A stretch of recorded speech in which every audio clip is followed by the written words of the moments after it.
Hello friends, स्वागत है आपका वाईपी एजुकेशन ट्रिक चैनल पर। दोस्तों, मेरे इस चैनल पर आपको यूपी बोर्ड का सिलेबस कराया जा रहा है और यूपी बोर्ड के सिलेबस में क्लास 11 एग्रीकल्चर की चल रही है फिजिक्स, यानी भौतिक विज्ञान।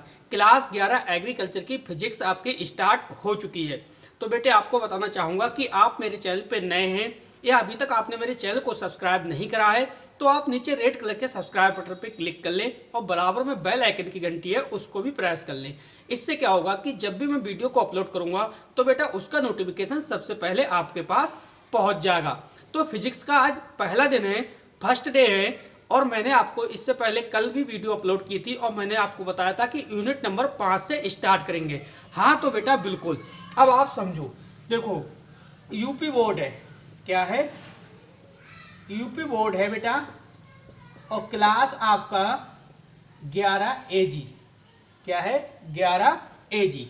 अगर हम बेटे सब्जेक्ट की बात करें तो सब्जेक्ट आपका है फिजिक्स, क्या है? फिजिक्स यानी भौतिक विज्ञान। न्यू सिलेबस चलेगा आपका, न्यू सिलेबस कब का? 2020 और 21 का। ठीक है, अब समझो आप यूनिट नंबर 5 को। बेटा यूनिट नंबर 5, यूनिट नंबर 5 में अगर हम टोटल पार्ट की बात करें तो टोटल पार्ट आपके हैं कितने? 4। कितने लेसन है? 4 लेसन है। लेसन का नाम पता कर लो। पहला लेसन है विद्युत परिपथ, क्या है? विद्युत परिपथ। अगर हम दूसरे लेसन की बात करें तो दूसरा लेसन है विद्युत परिपथ, विद्युत शक्ति, क्या है? विद्युत शक्ति और कार्य। ये बेटा इस यूनिट का 5वें यूनिट का दूसरा चैप्टर है। अगर हम तीसरे चैप्टर की बात करें तो है विद्युत धारा का चुंबकीय प्रभाव, क्या है? विद्युत धारा का चुंबकीय प्रभाव, ये आपका तीसरा चैप्टर है। चौथा है विद्युत के उपयोग। चौथा क्या है? विद्युत के उपयोग। तो बेटा 5वीं यूनिट आपसे कितने मार्क्स की पूछी जाएगी? ये 4 चैप्टर है आपके, 4 चैप्टर मिला के कुल कितने मार्क्स आएंगे आपके? 10 मार्क्स। कितने मार्क्स? 10 मार्क्स आपके आएंगे। तो बेटा आज हम जो इस वीडियो में स्टार्ट करेंगे वो करेंगे विद्युत परिपथ। इस चैप्टर को हम आज पढ़ेंगे, विद्युत परिपथ। वेरी वेरी इंपॉर्टेंट चैप्टर है एग्जाम के हिसाब से। देखो, थोड़ी सी महत्वपूर्ण सूचना आपको और दूंगा। मेरे पास दिन भर में 100-200 काले बच्चों की आ जाती है कि सर वीडियो भेज दीजिए, वीडियो की लिंक भेज दीजिए। तो देखो, वीडियो के बारे में आपको मैं 2 मिनट आपके लूंगा और समझिए कहां से आपको वीडियो पढ़नी है, कहां से आपको वीडियो मिलेगी, कहां से आपको फिजिक्स पढ़नी है। देखो, सबसे पहले आप यूट्यूब पे जाओगे, आप यूट्यूब पे जाओगे और यूट्यूब पे टाइप करोगे वाईपी एजुकेशन ट्रिक। आप बेटे ये टाइप कर देना। क्या टाइप करोगे? YP education trick. जैसे ही आप ये टाइप करोगे तो आपको एक फोटो मिलेगा इस प्रकार का, लोगो, उस पर भी लिखा होगा वाईपी एजुकेशन ट्रिक। आप इस फोटो के ऊपर क्लिक करना। जैसे ही आप इस फोटो के ऊपर क्लिक करोगे तो मोबाइल की स्क्रीन पे इस टाइप की आपको पट्टी मिलेगी। वहां पे मिलेगा आपको वीडियो, वीडियो का ऑप्शन आएगा, दूसरा आएगा प्ले लिस्ट का। दूसरा ऑप्शन बेटा किसका आएगा? प्ले लिस्ट का। और भी 2-3 ऑप्शन होंगे, तो आपको मतलब है इस प्ले लिस्ट पे। आप इस प्ले लिस्ट पे क्लिक करोगे तो नीचे बहुत सारी प्ले लिस्टें आ जाएंगी। उसमें एक ए भी आएगी 11 एजी फिजिक्स। क्या आएगी? 11 एजी फिजिक्स।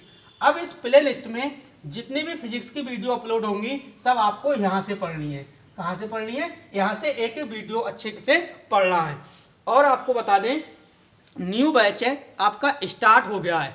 मेरे चैनल पे आपको मैथ भी मिल जाएगा, फिजिक्स भी मिल जाएगी, बॉटनी भी मिल जाएगी। तीनों सब्जेक्ट आपके कंप्लीट हो जाएंगे। बस आप प्रोसेस जानने के लिए मेरा व्हाट्सएप नंबर है 8650415957। इस नंबर पे आप संपर्क करिए। बहुत कम फीस देने के बाद, यानी नाम मात्र के पैसे सबमिट करने के बाद आपको तीनों सब्जेक्ट घर बैठे तैयार करा दिए जाएंगे और नोट्स आपको प्रॉपर आपके व्हाट्सएप ग्रुप में, जो आपका अपना हमारा यानी आपका और हमारा जो व्हाट्सएप ग्रुप बना हुआ है उसमें आपको शाम को रोजाना नोट्स मिलते रहेंगे। ठीक है, तो अब बेटा बिना किसी देरी के हम करते हैं सिलेबस को स्टार्ट। चलिए बेटे, अब आप समझिए, सबसे पहले हम छोटे छोटे क्वेश्चन इससे लेंगे जो क्वेश्चन एग्जाम में पूछे जा सकते हैं। तो देखो, पहला प्रश्न आपका है कि विशिष्ट प्रतिरोध का मात्रक। आपसे क्या पूछ सकता है बेटा? आपसे पूछ सकता है वो विशिष्ट प्रतिरोध का मात्रक। तो आपको क्या बताना पड़ेगा? आपको बताना पड़ेगा विशिष्ट प्रतिरोध का मात्रक क्या होता है। तो विशिष्ट प्रतिरोध का मात्रक होता है ओम गुणे सेंटीमीटर। ओम सेंटीमीटर, ये आपको ध्यान रखना है। ठीक है, अब दूसरा क्वेश्चन देखिए। दूसरा क्वेश्चन आपसे पूछा जा सकता है कि ओम का मात्रक क्या है। किसका? ओम का मात्रक। तो जो ओम का मात्रक है उसका आंसर क्या हो जाएगा? ओम का मात्रक क्या होता है बेटा? प्रतिरोध। ओम का मात्रक क्या है? प्रतिरोध है। इसके बाद आपसे पूछा जा सकता है विशिष्ट प्रतिरोध का मात्रक। हाँ, विशिष्ट प्रतिरोध का मात्रक तो बता दिया, ओम सेंटीमीटर। इसके बाद आपसे पूछा जा सकता है, चलिए अगला क्वेश्चन लेते हैं। अगला क्वेश्चन किस प्रकार से आपसे पूछ सकता है, समझिए। अगले क्वेश्चन में देखो, 4 प्रतिरोध है। कितने प्रतिरोध हैं?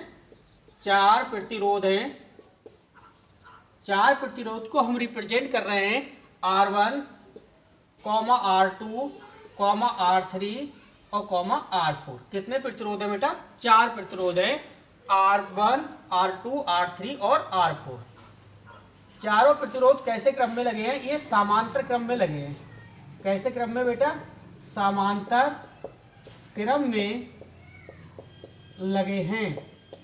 4 प्रतिरोध हैं, R1, R2, R3, R4 समांतर क्रम में लगे हैं।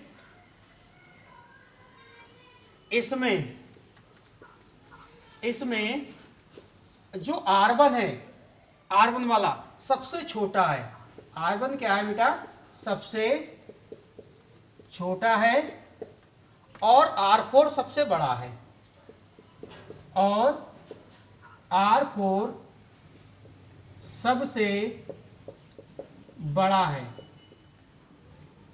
ठीक है, तो इसका तुल्य प्रतिरोध होगा, वो कह रहा है तो इसका तुल्य प्रतिरोध कितना होगा? तो इसका तुल्य प्रतिरोध होगा। बेटा ये क्वेश्चन एग्जाम में आ चुका है। ठीक है, तुल्य प्रतिरोध क्या होगा आपको बता दें। देखो, वो कह रहा है कि 4 प्रतिरोध है, R1, R2, R3 और R4। 4 प्रतिरोध किस क्रम में लगे हैं? समांतर क्रम में लगे हैं। समांतर क्रम में लगे होने के बाद वो कह रहा है R1 जो प्रतिरोध है वो सबसे छोटा है तथा R2 प्रतिरोध है वो सबसे बड़ा है। तो इसका तुल्य प्रतिरोध क्या होगा? तो आपको इसका आंसर लिखना पड़ेगा कि जो R1 है, R1 से तुल्य प्रतिरोध कम होगा, यानी R1 से कम। क्लियर? तो आपने 3 क्वेश्चन स्क्रीन पे देखे। पहला क्वेश्चन ये था विद्युत तथा पहला क्वेश्चन ये है विशिष्ट प्रतिरोध का मात्रक। तो विशिष्ट प्रतिरोध का मात्रक ओम गुणे सेंटीमीटर। ठीक है, नेक्स्ट है ओम का मात्रक तो प्रतिरोध होता है। और तीसरा क्वेश्चन यही आपका बन गया। ठीक है, वीडियो आपको पसंद आती है तो वीडियो को लाइक करिए, चैनल को सब्सक्राइब करते रहिए और बेल आइकन की घंटी को भी आप प्रेस कर लें। चलिए बेटे, अगला क्वेश्चन समझिए।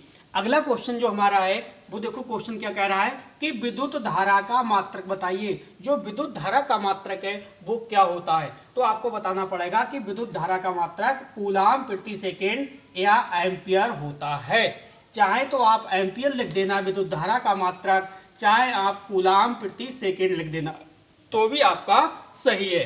अगला क्वेश्चन है हमारा विद्युत वाहक बल का मात्रक। तो बेटा विद्युत वाहक बल का मात्रक जो होता है वो वोल्ट होता है। बेटा ये फिजिक्स है, फिजिक्स को बिल्कुल वीडियो को शुरू से लेकर लास्ट तक देखना, तभी आपके समझ में आएगी। शुरू से लेकर लास्ट तक नहीं देखोगे तो आपको फिजिक्स में समझने में आने वाला नहीं है। अगला जो क्वेश्चन है वो क्वेश्चन आप समझो।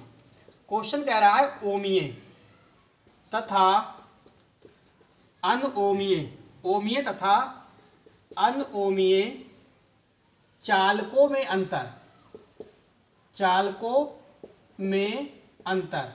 आपसे क्वेश्चन पूछा जा सकता है, आपसे पूछ सकता है कि ओमीय तथा अनओमीय चालकों में अंतर आप बताइए। तो आप क्या अंतर बताओगे, इसका आंसर आप समझ लो।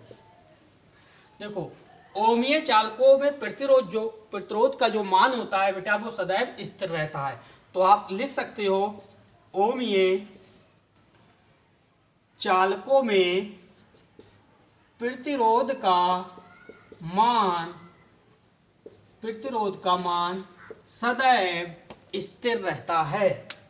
सदैव कैसा रहता है बेटा, स्थिर रहता है, सदैव स्थिर रहता है। क्लियर। अब आपको एक बात लिखनी पड़ेगी, एक सीधे R बराबर आप यहां पे लिख सकते हो, R बराबर विभव अपॉन, क्या लिख सकते हो, विभव अपॉन विद्युत धारा, या लिख सकते हो प्रभावित धारा।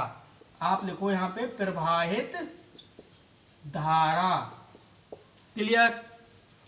इसका मतलब R क्या है आपका, ओम है, ठीक है, और विभव को हम V से रिप्रेजेंट करेंगे, धारा को किससे करेंगे, I से करेंगे। चलिए, नीचे बोर्ड नहीं है तो इसलिए हम साइड से लिख देते हैं, ठीक है। R बराबर हम इसे क्या लिख सकते हैं, R बराबर V अपॉन क्या लिख सकते हैं हम, I लिख सकते हैं।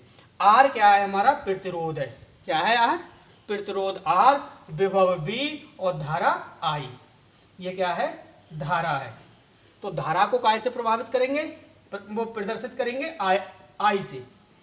इसके बाद ओम को यानी प्रतिरोध को R से, प्रतिरोध का मात्रक ओम, तो हम R क्या है, प्रतिरोध है, V क्या है, विभव है, तो R बराबर V अपॉन I लिख सकते हैं। अब आप मुझे एक बात बताओ, अगर मैं इसे V को बाहर निकाल लूं तो ये क्या हो जाएगा, V को बाहर निकालोगे तो यहां से सूत्र बन जाएगा, इसके नीचे एक रखे तिरछी हो जाती है मल्टीप्लाई। तो देखो R बराबर क्या हो गया, वो V बराबर क्या हो जाएगा, R इंटू I, ये हो जाएगा, बिल्कुल होगा। चाहे V बराबर IR करो या RI कर लो, दोनों की बात एक ही है। ये आपका बन गया। जो भी चीज बाहर निकालनी है वो आप बाहर निकाल लो, उसके साथ की जो चीज जाती है वो कहां जाती है, अपॉन में नीचे, ठीक है। तो आप क्या लिखोगे, आपने क्या लिखा, ओमीय चालकों प्रतिरोध का मान सदैव स्थिर रहता है, ये आपने लिखा। R बराबर विभव अपॉन प्रभावित धारा, फिर आपने लिखा R बराबर V अपॉन I, इसी को हमने संकेत के रूप में ये लिख दिया, V बराबर R इंटू I, या IR कर लो। तुम्हें थोड़ा सा अजीब सा लगता होगा तो आप IR कर लो, ठीक है, कोई टेंशन नहीं है। आपस में दोनों की क्या हो रही है, यहाँ पे मल्टीप्लाई हो रही है। ये धारा है I और R क्या है, प्रतिरोध है, ठीक है। तो आप नीचे एक लाइन और आप लिखोगे, क्या लिखोगे, जबकि अनोमीय चालकों के लिए, क्या लिखोगे आप, जबकि अनओमीय चालकों के लिए यह नियम लागू नहीं होता, चालकों के लिए यह संबंध लागू नहीं होता, ये लिख दो, यह संबंध जो है वो लागू नहीं होता है, नहीं होता है। बेटा वीडियो को बिल्कुल लास्ट तक देखना, तब आपकी फिजिक्स अच्छे से क्लियर हो पाएगी, पूरा कॉन्सेप्ट आपका जो है वो क्लियर होता चलेगा।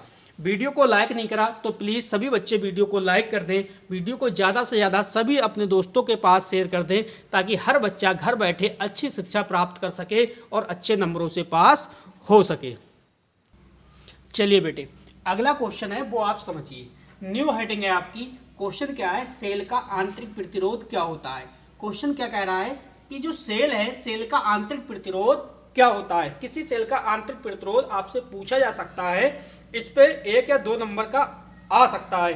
किस प्रकार से पूछेगा कि सेल के आंतरिक प्रतिरोध से क्या तात्पर्य है, किसी सेल के आंतरिक प्रतिरोध से क्या तात्पर्य है, इस प्रकार से क्वेश्चन पूछा जाएगा। तो आप समझो, आंतरिक सेल क्या होता है, किसी किसी भी सेल का आंतरिक प्रतिरोध क्या होता है समझो। सेल की दोनों प्लेट, भाई कोई भी सेल होगा, सेल के अंदर प्लेटें होती है, दो प्लेटें होंगी।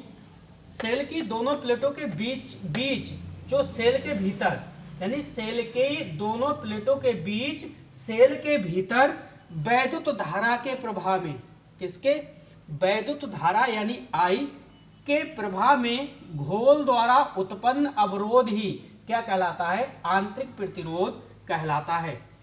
बात को समझो, सेल की दोनों प्लेटों के बीच सेल के भीतर विद्युत धारा के प्रभाव में घोल द्वारा उत्पन्न अवरोध ही आंतरिक प्रतिरोध कहलाता है।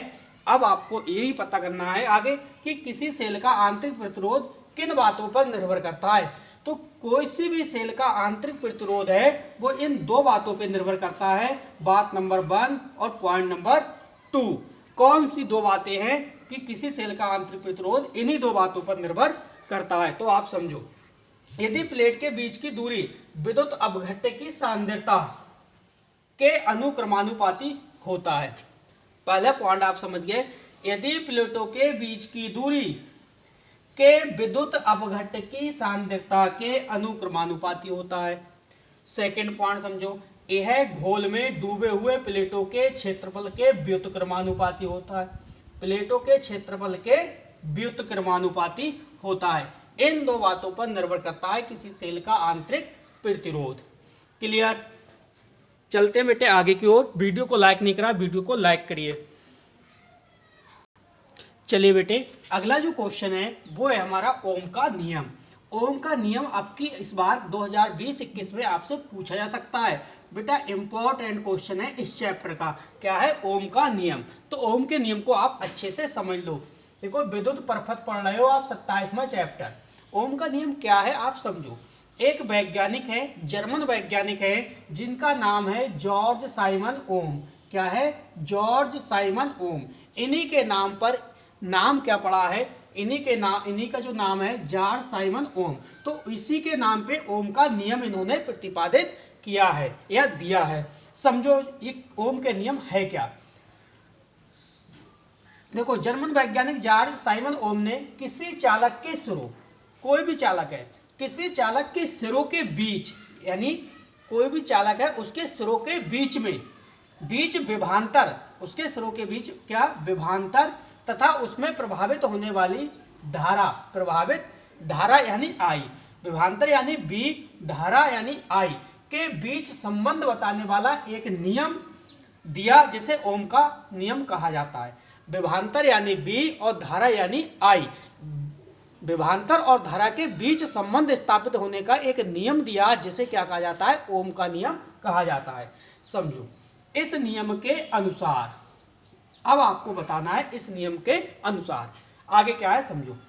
यदि किसी चालक की भौतिक अवस्था में कोई परिवर्तन ना हो, यदि किसी चालक की भौतिक अवस्था, अब भौतिक अवस्था क्या हो सकती है, जैसे ये एटमॉस्फेयर की है, वातावरण की है ये भौतिक अवस्था, तो भौतिक अवस्था में क्या घनत्व भी हो सकता है यानी डेंसिटी हो सकता है, टेम्परेचर हो सकता है यानी ताप हो सकता है। तो वो ये कह रहा है यदि किसी चालक की भौतिक अवस्था क्या हो सकती है, डेंसिटी यानी घनत्व हो सकता है और ताप भी हो सकता है, उसमें कोई भी परिवर्तन ना हो, जैसे टेम्परेचर 60 डिग्री है तो 60 डिग्री रहे, 80 या 90 डिग्री ना हो, कोई भी परिवर्तन ना हो, तो उसके सिरों पर लगाए गए विभवांतर, तो उसके सिरों पर लगाए गए विभवांतर तथा उसमें बहने वाली विद्युत धारा आई का मान सदैव नियत रहता है।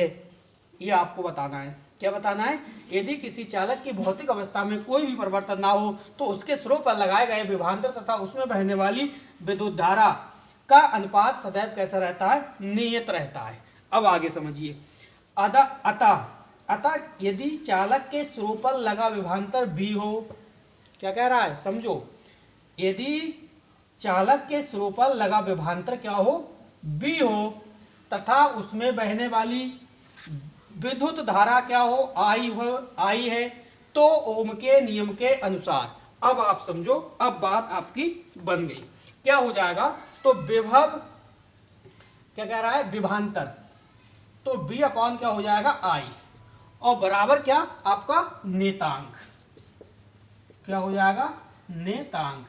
वीडियो को लाइक करिए और वीडियो को लास्ट तक देखना, तब आपके अच्छे से समझ में आ जाएगा। अब इस नियतांक आगे लिखोगे, इस नियतांक को चालक का, इस नियतांक को किसका, चालक का क्या कहते हैं, नियतांक को चालक का वैद्युत प्रतिरोध कहते हैं। क्या, वैद्युत प्रतिरोध R है, ये कह सकते हो आप। इस नियतांक को चालक का, ये चालक है बेटा, नियतांक को चालक का वैद्युत प्रतिरोध R कहते हैं। R और लगाओ, प्रतिरोध को काय से रिप्रेजेंट करते हैं हम, R से, R कहते हैं अतः। अब आगे चलते हैं। अब इन तीनों में क्या हो जाएगा, आपस में संबंध बन गया। ठीक है, चलिए आगे समझिए। अतः अब आपका क्या होगा, अतः आपका हो जाएगा V/I और बराबर R। R क्या था आपका, अभी नियतांक था।